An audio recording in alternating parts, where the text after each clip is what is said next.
The rain fell hard that October night in Portland, Oregon. Grace was only 7 years old when she saw her mother park the old car in front of the iron gate of St. Margaret's home.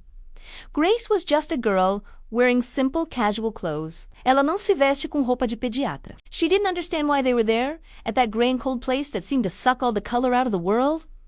"Mom, why did we stop here?" Grace asked, squeezing her worn teddy bear against her chest. Sarah, her mother, didn't answer immediately. Her eyes were red, but Grace didn't know if it was from tears or just the exhaustion of the last few weeks. Ever since her stepfather had left, taking all the family's savings with him, everything had collapsed like a house of cards. "Grace, listen carefully," Sarah said, her voice trembling. "You're going to stay here for a while, just until I can get things together, find a better job, a place for us to live. But I don't want to stay here. I want to stay with you." Grace began to cry, clinging to her mother's arm. Sarah closed her eyes tightly, as if each word from her daughter was a stab to her heart. "I know, my love. I know. But here, you'll have food every day, a warm bed, you'll be able to go to school. I can't give you that right now." The conversation was short, painful, and final. Sarah practically dragged Grace to the main door, where an elderly lady with glasses named Mrs. Patterson received them with a professional smile, but without warmth. "Don't worry, she'll be fine," Mrs. Patterson said, already holding Grace's hand firmly. Sarah knelt down one last time, kissed her daughter's forehead, and whispered something Grace would never forget. "You are strong, Grace. Stronger than you know. I'll come back for you, I promise." But as the car drove away in the rain, leaving only the red taillights fading into the darkness, something inside Grace broke. She didn't know yet, but that would be the last time she would see her mother. That night, lying in an unfamiliar bed, surrounded by other children crying softly in the dark, Grace made a silent promise.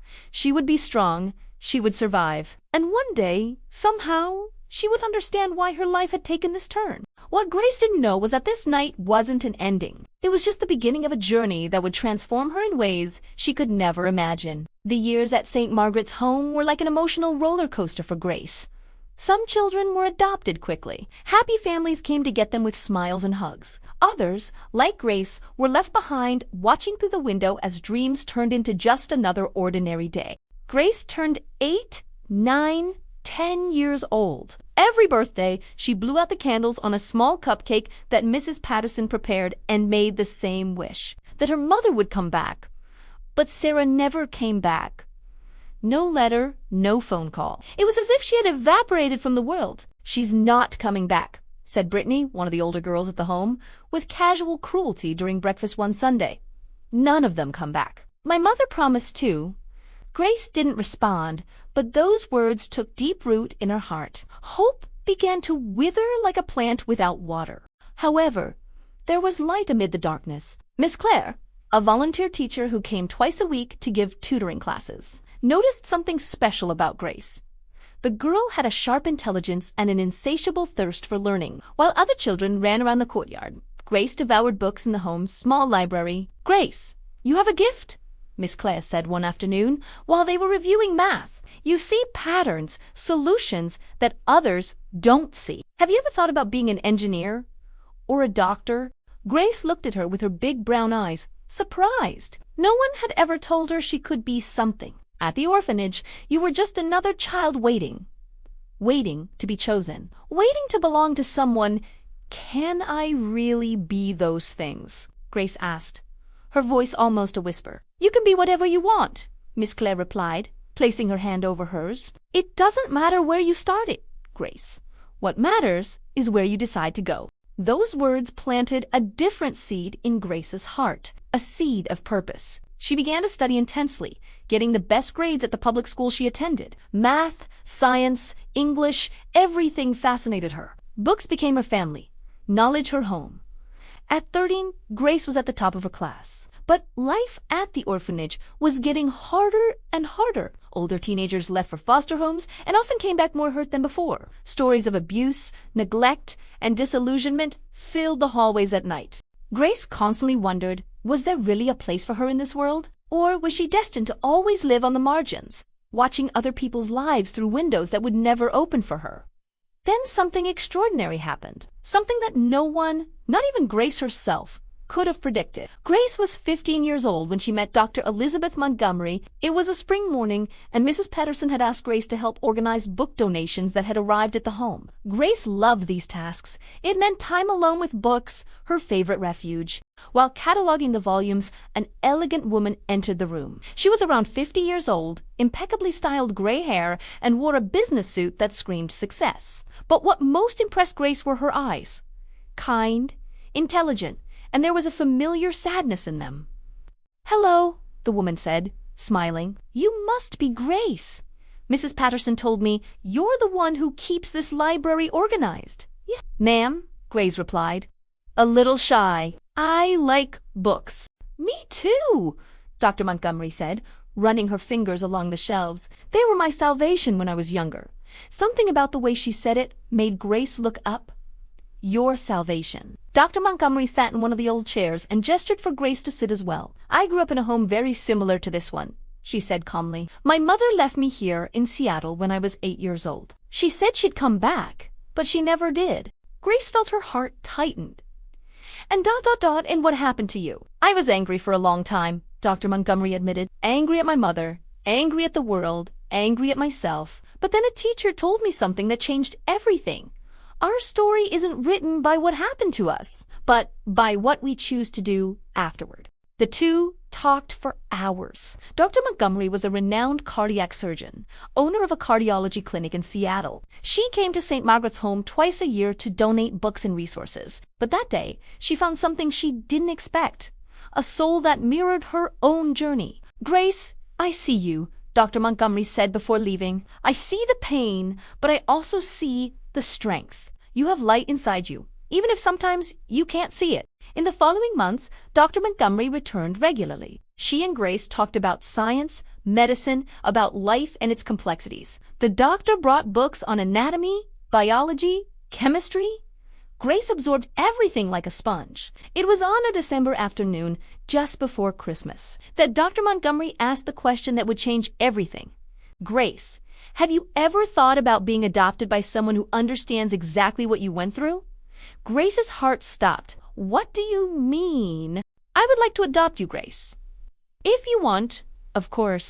I know you're older now, that maybe you have your own dreams and plans, but I would like to offer you a home, not because you need salvation, but because I see in you the daughter I always wanted to have." Tears ran down Grace's face. For the first time in 8 years, she allowed hope to bloom again in her chest. Not the hope that her biological mother would return, but the hope that maybe, just maybe, she really belonged somewhere. "I want to," Grace whispered. "I really want to."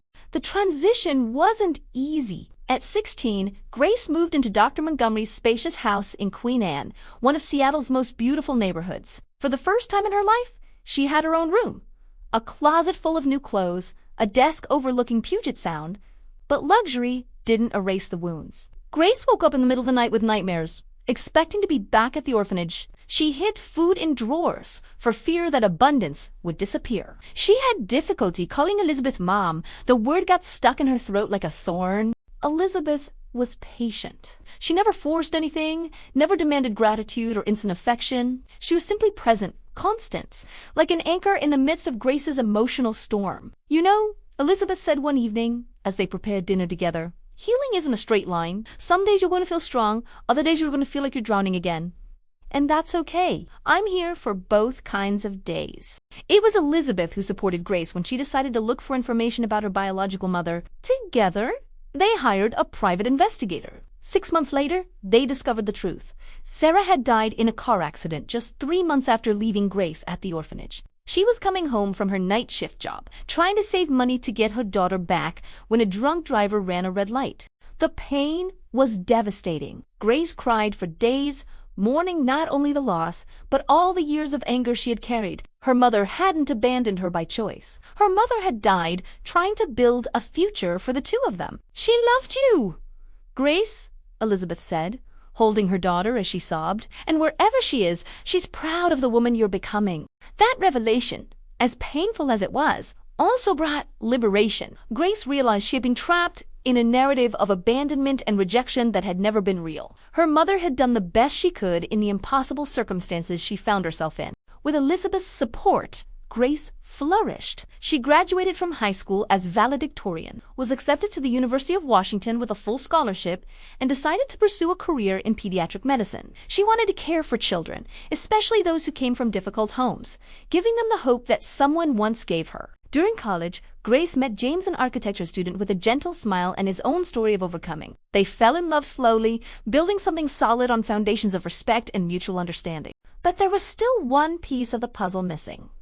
Something Grace needed to do before truly moving forward. Grace was 28 years old, in her final year of medical residency, and planning her wedding to James when she made a decision that surprised everyone. She would return to St. Margaret's home, not as a visitor, but as a permanent volunteer. "Elizabeth," she said to her mother during breakfast, "you changed my life because someone showed you that it was worth investing in forgotten children. Now it's my turn to close that circle." Elizabeth smiled, her eyes shining with tears of pride. "I knew this day would come. You've always had a heart bigger than the world." Grace began visiting the orphanage every week. She taught science classes, helped with homework, but mainly she was simply present. She looked into the eyes of those children and saw herself lost, scared, but full of untapped potential. There was one girl in particular, Maya, 9 years old, who especially touched Grace's heart. Maya had been left at the orphanage after her parents were arrested for drug use. She was brilliant, but quiet, building walls around herself just as Grace had done. "You know," Grace said to Maya during one of their tutoring sessions, "when I was your age, I thought there was something wrong with me. That's why nobody wanted me." Maya looked at her, her eyes big and scared. "And was there?" "No," Grace said firmly. "There was nothing wrong with me, just as there's nothing wrong with you. Sometimes adults go through difficult things and make decisions that hurt children. But that says nothing about our value. That speaks about circumstances, not about who we are." In the following months, Grace saw Maya transform. The girl began to smile more, to raise her hand in school, to believe that her future could be different from her past. On Grace and James's wedding day, held in a lakeside garden overlooking the mountains, all the children from St. Margaret's home were present. Elizabeth was in the front row, crying tears of joy. Miss Claire, who was now 70 years old, was also there, witnessing the miracle of the girl she had believed in. But it was during the reception that the most emotional moment happened. Grace asked for the microphone and called Maya forward. "When I was a child," Grace began, her voice echoing through the hall, "I waited for a miracle. I waited for someone to choose me, see me, believe in me. Elizabeth was that miracle for me." She looked at her adoptive mother, who was already crying. "But today I realized something. Miracles aren't just gifts we receive. They're also gifts we give." She knelt down to Maya's height. "Maya, James and I would like to know if you would accept to be our daughter. Not because you need us, but because we need you. Because our family won't be complete without you." The whole fell absolutely silent. Maya looked at Grace, then at Chijami's, her eyes filling with tears. "Really?" she whispered. "Really?" Grace confirmed. Maya threw herself into Grace's arms, and the hall exploded in applause and tears. Elizabeth stood up, joining the embrace. 3 generations of women who had been broken, but not destroyed, who had found strength in pain and transformed trauma into love. That night, as the party continued, Grace stepped away for a moment and looked at the starry sky. "Thank you, Mom," she whispered to Sarah, wherever she was. "Thank you for being strong enough to leave me in a place where I could survive. Thank you for trying to come back. I understand now, and I forgive you. More than that, I thank you for giving me life, even if for a short time." A gentle breeze blew, like an answer, a blessing. Grace returned to the party, to her husband, her daughter, her mother, her chosen and built family with love. She had begun her life being left in the rain, a child without direction, but now she was a doctor, a wife, a mother, a light in the darkness for other lost children. Her story wasn't defined by abandonment, but by redemption. Not by pain, but by healing. Not by what was taken from her, but by what she chose to create with the broken pieces of her life. And as she watched Maya laughing in James's arms, Grace finally understood she had never been left behind. She was being placed exactly where she needed to be to become who she was born to be. Some journeys begin in darkness, not because we're destined to stay there, but because only in darkness do we learn to shine with our own light. And Grace, the girl who was left in the rain, now shone brighter than any star in the sky. If you're going through a storm today, remember, storms don't last forever, but the strength you develop during them lasts a lifetime. You are not defined by the most difficult chapters of your story. You are defined by the courage with which you write the next ones.